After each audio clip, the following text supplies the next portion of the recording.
ఇప్పుడు మనం ఒక మహాసాధ్వి గురించి తెలుసుకుందాం. ఏంటో ఇలా వెటకారంగా మాట్లాడుతున్నాను అనుకుంటున్నారా?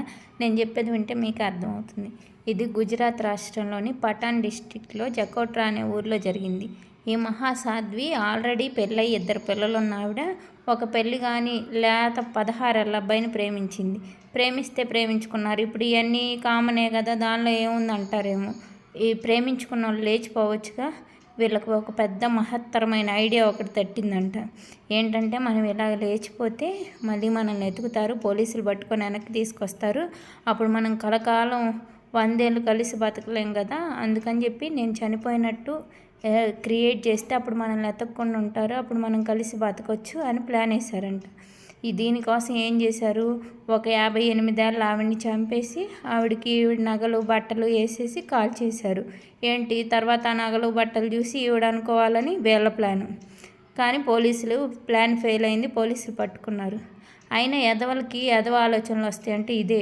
ఏమైనా ఎతికినట్టు ఆమెను ఎతకరా? అదే బుద్ధి పాడైతే ఆల్రెడీ మొగుడు పిల్లల్ని వదిలిపెట్టిపోయేదాని బుద్ధి ఎట్లుండిద్ది. అందుకే ఇలాంటి ఆలోచనలు వచ్చినాయి.